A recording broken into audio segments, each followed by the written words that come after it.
Oke, assalamualaikum warahmatullahi wabarakatuh. Sebelumnya saya Muhammad Agung Ramdhani dari kelas TI 23C8 dengan NIM 3123 10823 mata kuliah Sistem Pendukung Keputusan Universitas Pelita Bangsa. Hari ini saya akan mempresentasikan topik yang sangat kompleks dan relevan dengan dunia nyata, yaitu uji logik logika di dunia yang tidak kita beri. Nah, mari kita mulai dengan pertanyaan mendasar. Apa yang salah dengan logika tradisional?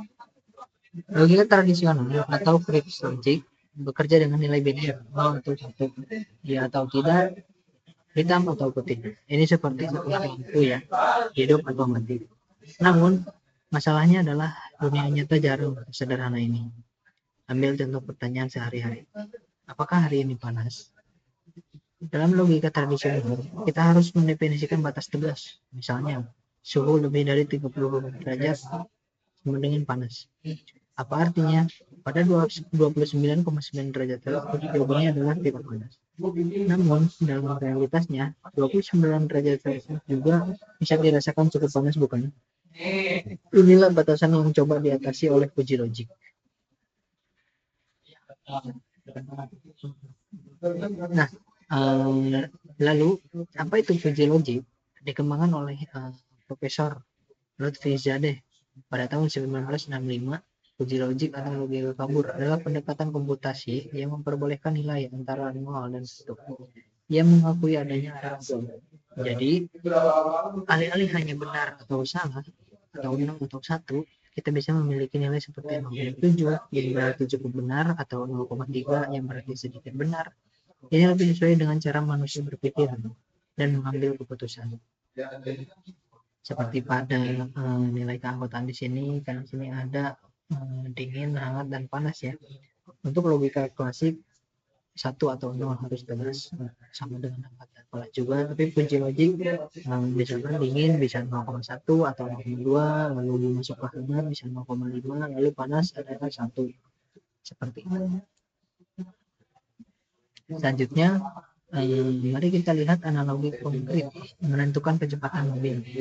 Dengan logika tradisional, aturannya kaku. Jika kecepatan lebih dari 80 km per jam, maka then cepat. Lalu yang kedua, jika kecepatannya kurang dari 80 km per jam, maka tidak cepat. Apakah perbedaan 2 km per jam benar-benar menyebabkan kita secara gratis?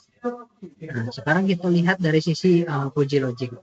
Pada 50 km per jam, 0% yaitu cepat, 60% sedang, 40% lambat. Pada 70 km per jam, 20% cepat, 80% sedang, dan 0% lambat. Lalu pada 90 km per jam, 80% cepat, 20% sedang, 0% lambat. Lebih halus dan manusiawi kan?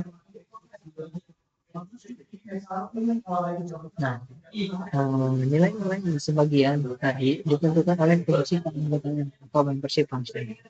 Fungsi ini mengatakan input menjadi derajat keanggotaan antara 0 dan 1. Beberapa bentuk umumnya adalah pertama ada segitiga, yaitu bentuk yang paling umum digunakan. Lalu yang kedua ada trapesium untuk kalian tahu bentuk. Lalu yang ketiga ada Gaussian distribusi ulangi atau natural distribution.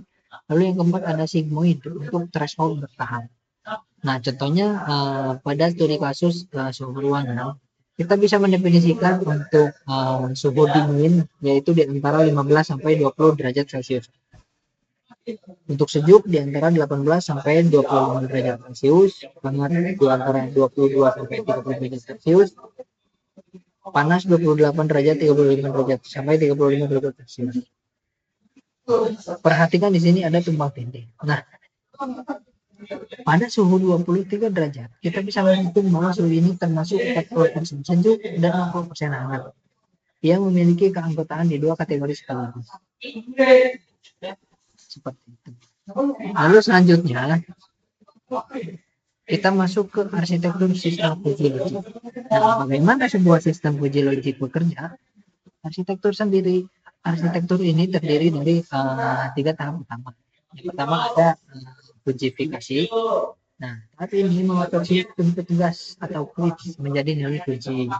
Lalu contohnya adalah suhu 25 derajat diubah menjadi himpunan Fuji seperti dingin yaitu 0, sejuk yaitu 0,7, hangat 0,3 dan panas 0.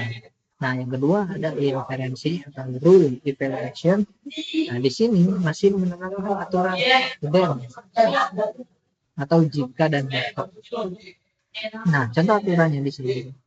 If suhu adalah sejuk dan kelembabannya adalah tinggi, then nyalakan kipas secara sedang. Nah, kekuatan aturan ini ditentukan oleh keanggotaannya. Lalu yang ketiga ada defusifikasi. Aturan inferensi masih berupa himpunan Fuji. Nah, tahap ini mengonversi kembali menjadi nilai tegas yang bisa dijalankan, misalnya kecepatan kipas 65%. Nah, metodenya bisa sektoid, bisektor atau min of maximum. Kemudian jantung dari sistem ini adalah aturan Fuji atau Fuji rules yang formatnya sangat intuitif, yaitu dengan format if, kondisi, dan aksi.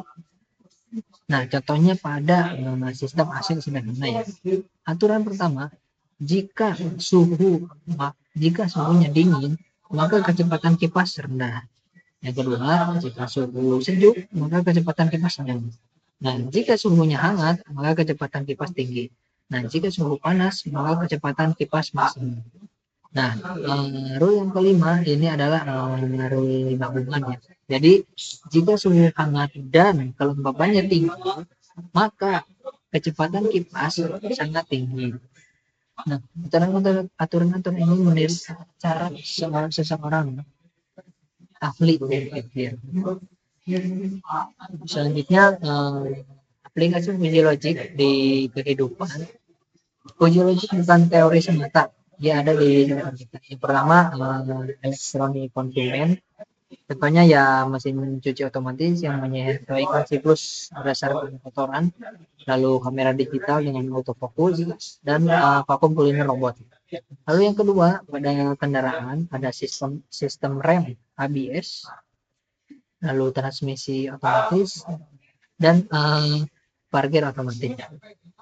Nah, yang ketiga ada dalam dunia industri ada kontrol proses kimia, lalu sistem kontrol kualitas dan manajemen inventory. Yang keempat lainnya pada sistem diagnosis medis, lalu algoritma trading dan AI atau kecerdasan buatan dalam game yang menciptakan perilaku musuh yang lebih natural.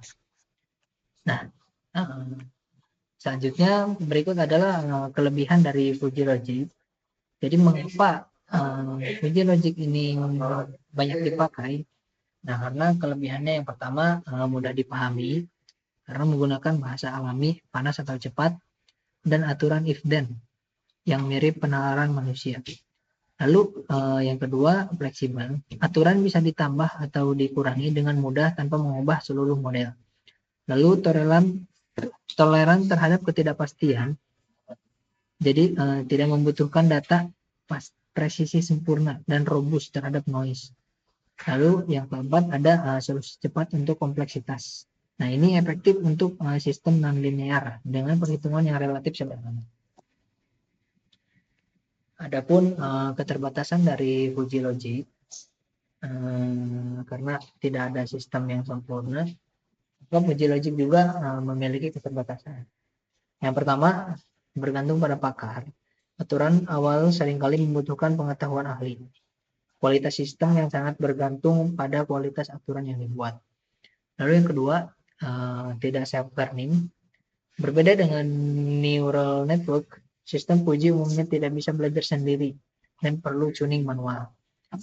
Lalu yang ketiga, kurang akurat untuk masalah presisi. Untuk data yang sudah pasti, membutuhkan metode lain yang lebih akurat. Lalu banking system membutuhkan presisi yang 100%.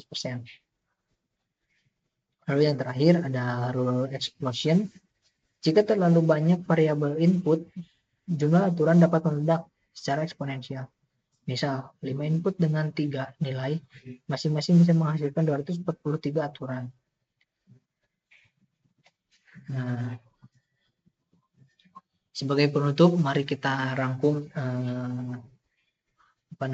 materi dari Puji Logic ini.